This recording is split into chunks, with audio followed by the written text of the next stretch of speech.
सभी के लिए जय जिनेन्द्र। पुनः आपका स्वागत है आज की इस स्टोपदेव जी की क्लास में। चल रही है स्वाध्याय की श्रृंखला को बनाए रखने हेतु आइए आज की कक्षा को हम प्रारंभ करते हैं। उसके पूर्व श्री भगवान से मंगलमय भावना है तो मंगलाचरण करेंगे। सभी लोग अपने हाथों को जोड़ें। नमो अरिहंताणं नमो सिद्धाणं नमो ऐरियाणं नमो अज्ञायाणं नमो लोये सर्वसावणं यस्य स्वयं स्वभावाप्ति प्रभावे कृत्स्नकर्मणा तस्मै संज्ञानरूपाय नमोस्तु परमात्मने। बोले विश्ववंदनीय पंच परमेष्टि भगवान की जय। देवादेव श्री शांतिनाथ भगवान की जय। त्वसमी जनवाणी माता की जय। संत श्रोमणी आचार्य भगवान गुरुदेव विद्यासागर जी महाराज की जय। पूज्य गुरुवर मुनिपुंग श्री सुधासागर जी महाराज की जय। जैसा कि पूर्व हमने कक्षा में 9 श्लोकों तक अध्ययन कर लिया है और प्रत्येक श्लोकों में विभिन्न विभिन्न प्रकार से सारे विषय को हमने समझा है बहुत अच्छी तरीके से। और कल की कक्षा में हमने समझा हुआ था, कल एक साथ 2 श्लोक हमने पढ़े हुए थे।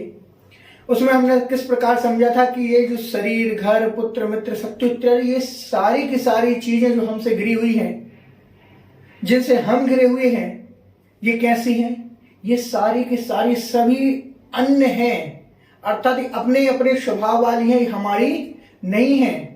अर्थात ये कभी ना थी ना कभी होंगी हमारी। जिस शरीर को तक हम अपना मान रहे हैं, जो हमारे साथ है, वही हमारा साथ देने वाला नहीं है।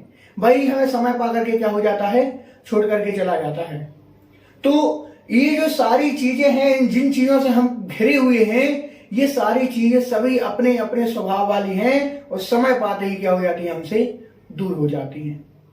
तो चूंकि ये जो सारी ऐसी चीजें हैं, फिर भी जो मोही व्यक्ति होता है, मूढ़ा शब्द आया था कि जो मोही व्यक्ति होता है, इन सभी के लिए अपना समझता है, अर्थात उनको अपना मान करके चलता है और उन्हीं को मान करके उस मोह में पड़ा रहता है।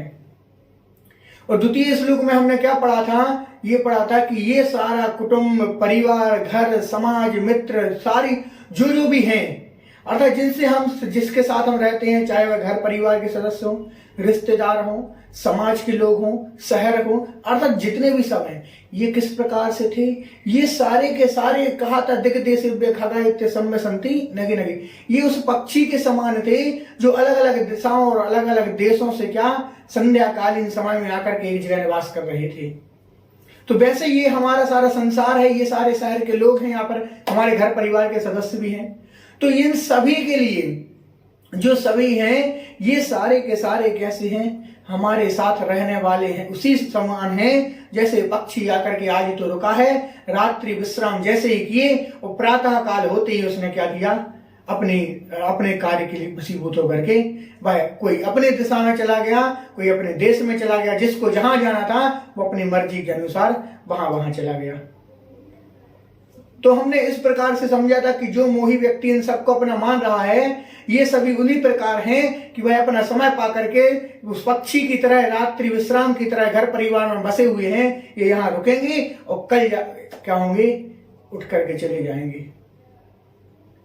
तो उसी प्रकार आज की कक्षा में हम देखते हैं कि जिस प्रकार से बतलाया गया है, आचार्य पूज्यपाद स्वामी जी ने कहा कि आप जिस परिवार के सदस्यों को, अर्थात जो परिवार है, समाज है, घर है, जो भी है, इन सारी चीजों को जो हमारे अपने समझ रहे हैं, ये इनके प्रति हमें क्या क्रोध नहीं करना है।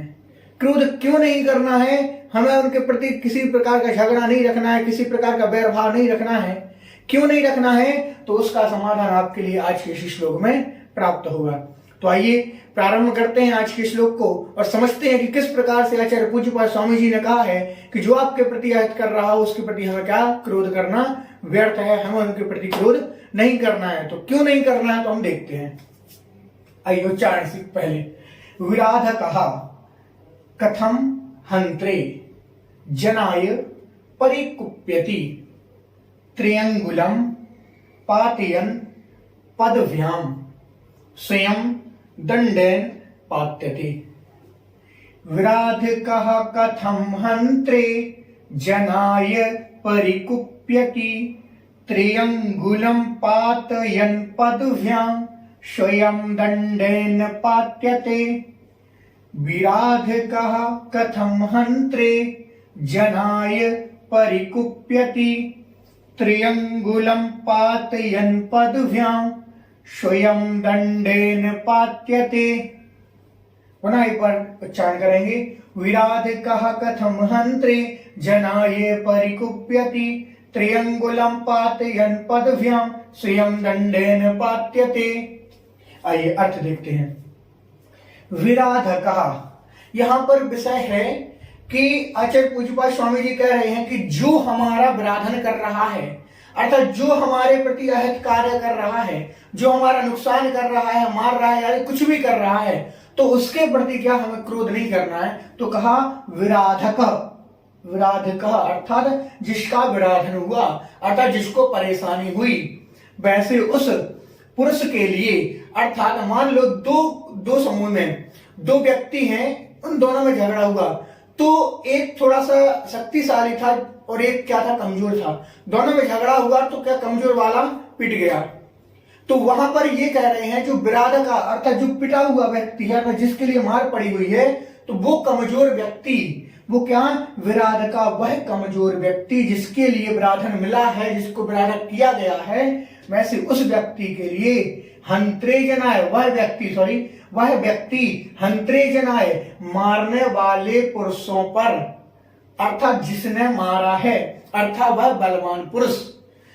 यहां क्या कहा कि जो विराधका, जो पिटा हुआ व्यक्ति है, जो किसी बलवान पुरुष के द्वारा पिट गया या पर प्रताड़ित किया गया, वह उस व्यक्ति को, अर्थात जो कमजोर व्यक्ति है, वह व्यक्ति हंत्रे जनाय, मारने वाले, अर्थात जो बलवान था उस मारने वाले पुरुष पर कथम, अर्थात क्यों, परिकुप्यति, क्रोध करता है। पुनः एक बार देखें। विराधकः, जो विराधक है, जिसको विराधन किया गया है, जिसको प्रताड़ित किया गया है, या फिर जिसको मारा गया है, वह व्यक्ति हंत्रे जनाए, मारने वाले पर, जिसने उसको मारा है, उस मारने वाले पुरुष पर कथम, अर्थात क्यों, परिकुप्यति, क्रोध करता है। दो व्यक्तियों के झगड़े में एक व्यक्ति पिट जाता है और एक क्या हो जाता है, एक मार देता है व्यक्ति सामने वाले को। तो जो बलवान व्यक्ति था उसने कमजोर व्यक्ति को मार दिया। तो यहां पर ये कहना चाह रहे हैं पूज्यपाद स्वामी जी कि आपने जिस व्यक्ति ने आपको मारा है उसके प्रति हमें क्रोध नहीं करना है। क्यों नहीं करना है? तो कहा है कि जिस व्यक्ति पर आप क्रोध कर रहे हैं उसके प्रति क्रोध करना व्यर्थ क्यों है। तो इस प्रकार से उदाहरण देंगे कि इस प्रकार उदाहरण बतलाया हुआ है कि यदि हम उस पर क्रोध करते हैं उसका फल क्या होता है और क्यों नहीं करना चाहिए।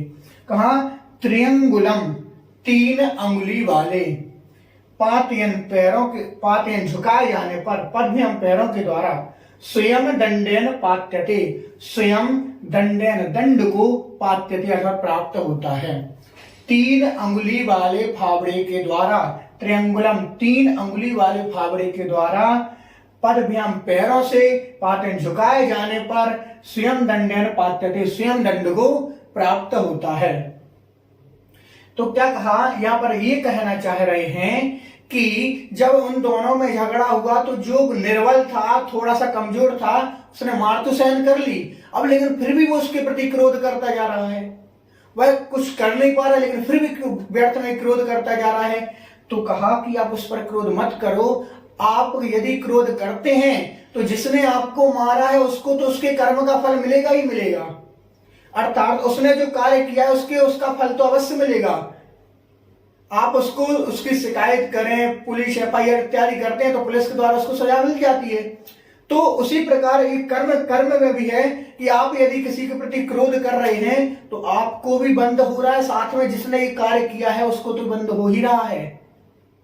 तो जो कार्य कर चुका है उसको तो बंद हो ही रहा है। हम क्यों बंद के भागी बने, हम क्यों कर्मों से बंधे, अर्थात उसको तो उसका फल मिल ही जाएगा। यदि हम उसकी शिकायत भी करते हैं, FIR वगैरह करते हैं, पुलिस इत्यादि में जाकर के किसी ने मारा हुआ है तो बोलेंगे तो उसको क्या, उसके अनुसार उसकी सजा उसको मिल जाती है। या फिर घर में ही देख लें, घर में 2 बच्चे होते हैं, जो एक छोटा वाला एक बड़ा वाला, तो बड़े वाले ने छोटे वाले को मार दिया तो क्या छोटे वाले क्या करता है, अपने पिताजी से कहता है कि इसने मुझे मारा है। और यदि जब वह उससे कहता है तो पिताजी क्या करते हैं, उसके लिए, बड़े वाले के लिए क्या करते हैं, उसको मारते हैं, उसको डांटते हैं, कुछ भी बोलते हैं।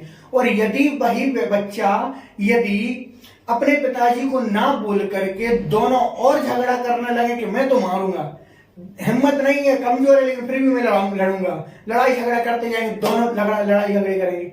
अब इससे क्या होगा, इससे अभी तो पिताजी से जब शिकायत की हुई थी तो बड़े बेटे के लिए उन्होंने डांटा थपटाई की थी, लेकिन यदि आप दोनों के दोनों लड़ेंगे वो बच्चे तो क्या होगा, दोनों के दोनों के लिए पिटाई होगी। क्यों होगी, क्योंकि वहां पर दोनों लड़ते हुए समझ आ जाएंगे, दिख जाएंगे।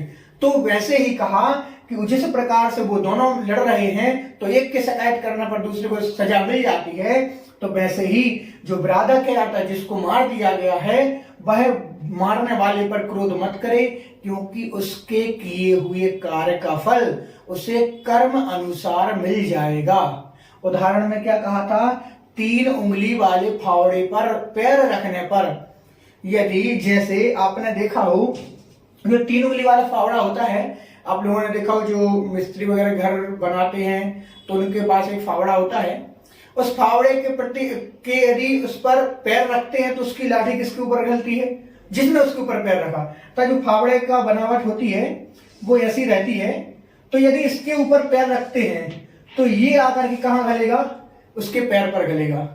तो जिस प्रकार से त्रिअंगुलम 3 अंगुली वाले फावड़े के द्वारा पातयन झुकाए जाने पर, पैरों के द्वारा झुकाए जाने पर स्वयं दंडन पात्यते, स्वयं दंड को प्राप्त होता है, उसी प्रकार दूसरे के प्रति क्या होगा, दूसरों के प्रति यदि हम यदि क्रोध करते हैं तो वह जिसने हमारे लिए ये कार्य किया है अर्थात जिसने हमें दंड दिया है, अगर जिसने हमारे लिए मारा इत्यादि परेशान किया है, उसको तो उसके कर्म का फल अनुसार मिल ही जाएगा, लेकिन हम व्यर्थ में क्यों अपने कर्मों का बंध करें।